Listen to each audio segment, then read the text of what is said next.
Hello everyone.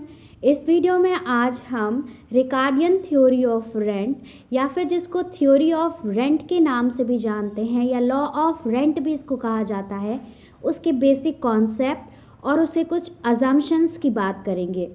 तो इस video को अब शुरू करते हैं। सबसे पहले मैं ये बताती हूँ कि ये रेंट थ्योरी जो है ये कब आया और किसने लाया। डेविड रिकार्डो नाम के जो इकोनॉमिस्ट हैं उन्होंने अराउंड 1809 के बीच में ये थ्योरी लाई और उस वक्त जब वॉर चल रहा था ये थ्योरी उनके दिमाग में आई कि वॉर के समय क्या हुआ कि जो लैंड का जो कॉस्टिंग था या फिर जो उस समय सिर्फ कॉर्न की जो खेती होती थी वो बहुत ज़्यादा होती थी। तो क्या हुआ कि कॉर्न जो होने लगे वो बहुत ही महंगे होने लगे और जो लैंड पे जो कॉस्ट लगता था या लैंड पे जो रेंट दिया जाता था वो भी बहुत ही महंगा होने लगा। तो उनको ये समझ में नहीं आया कि कॉर्न के दाम इसलिए बढ़ रहे हैं क्योंकि लैंड के दाम बढ़ गए हैं या फिर लैंड के दाम कॉर्न के दाम बढ़ने से बढ़ गए हैं। तो वो ये रिलेशनशिप जानना चाहते थे कि किसका किस पे असर पड़ता है, जिस वजह से उन्होंने ये थ्योरी डेवलप की ताकि ये क्लियर हो सके कि कॉर्न का दाम बढ़ने से लैंड का दाम बढ़ा है या फिर लैंड का दाम बढ़ने से कॉर्न का दाम बढ़ा है। उन्होंने अपने लैंग्वेज में एक रेंट का डेफिनेशन दिया जिसमें है कि according to Ricardo rent is that part of earth that is paid to landlord for the use of original and indestructible power of soil. उन्होंने कहा कि रेंट जो होता है वो लैंडलॉर्ड को दिया हुआ वो पार्ट होता है मदर अर्थ का, जो कि जिसने भी अर्थ का वो पार्ट यूज़ करते हैं, जब कोई अर्थ का जब कोई पार्ट यूज़ किया जाता है उसकी जो सॉइल है उसके पावर को यूज़ किया जाता है और उसके बदले जो उस लैंड के मालिक को जो पे किया जाता है वो रेंट कहलाता है। ये रिकार्डो ने अपने स्टेटमेंट में दिया रेंट की जो डेफिनेशन बताई उसके अकॉर्डिंग ना। इस थ्योरी को स्टार्ट करने के पहले इस वीडियो में मैं आपको उसके कुछ अजम्पशंस बताऊंगी कि क्या क्या चीज़ें इस थ्योरी में मानी गई हैं और क्या क्या चीज़ें अज्यूम की गई हैं। जो सबसे पहला है वो ये है कि rent is nothing but a producer surplus. Rent को प्रोड्यूसर का सरप्लस कहा गया है इसलिए क्योंकि रेंट किस पे दिया जाता है, लैंड पे दिया जाता है और लैंड कहाँ से मिलता है, नेचर्स का गिफ्ट है। लैंड को कोई प्रोड्यूस तो नहीं करता है कि लैंड किसी ने बना दिया, ऐसा तो कभी हम नहीं सुना है। लैंड किसने दिया है, नेचर ने दिया है और लोगों का ये होता है, कोई इसको प्रोड्यूस नहीं करता है इसलिए इसमें कोई प्रोडक्शन कॉस्ट नहीं लगता है। तो जब आपका कोई कॉस्ट ही नहीं लगा है किसी चीज़ को प्रोड्यूस करने में तो आप उसमें ना रेवेन्यू काटेंगे ना कॉस्ट काटेंगे, तो सीधे सीधे ये क्या कहलाएगा आपका, ये आपका सीधे सीधे सरप्लस कहलाएगा।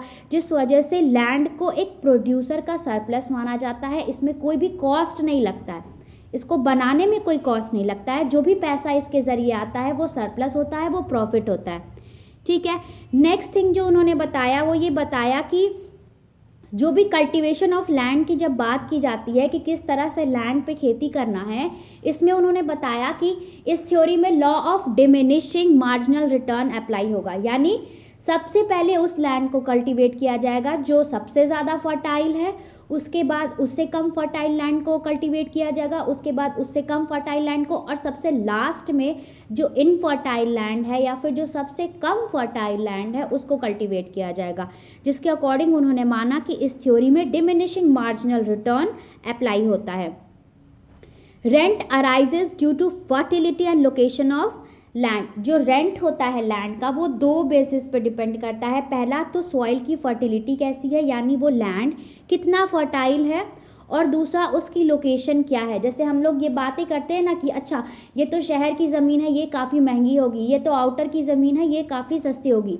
तो सेम इसी तरह की बात इस थ्योरी में भी की गई है कि लैंड का लोकेशन क्या है और वो लैंड कितना फर्टाइल है, ये दोनों ही मैटर करता है इस थ्योरी में और इन्हीं दोनों के बेसिस पे रेंट डिसाइड किया जाता है कि किस लैंड का कितना रेंट मिलेगा।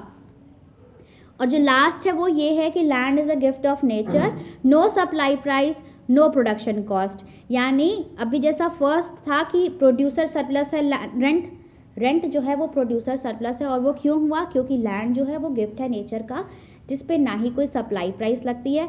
लैंड का कोई सप्लाई नहीं कर सकता है, लैंड लिमिटेड अमाउंट में, लैंड पे कोई डिमांड और सप्लाई का फिगर नहीं अप्लाई होता है, बेसिकली सप्लाई का फिगर नहीं अप्लाई होता है। लैंड डिमांड का तो एक हद तक आदमी मान भी सकता है, पर सप्लाई का फिगर कहीं भी लैंड पे अप्लाई नहीं होता है। क्यों?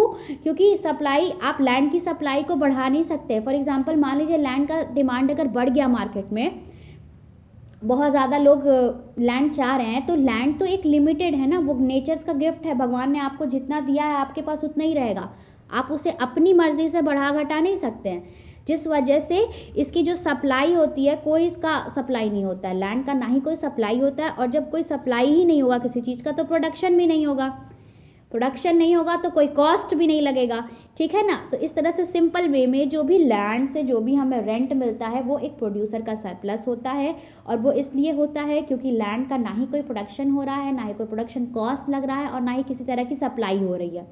लैंड का सिर्फ और सिर्फ डिमांड होता है और अदर कोई भी चीज़ें नहीं होती हैं, ठीक है।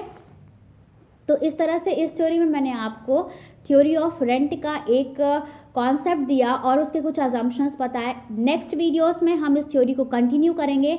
तब तक अगर आपको ये वीडियो अच्छी लगी हो या इस वीडियो से आपको थोड़ी सी भी इन्फॉर्मेशन मिली हो, तो इस वीडियो को लाइक करिए, मेरे चैनल को सब्सक्राइब करिए और अपने फ्रेंड्स के साथ शेयर करिए। Thank you.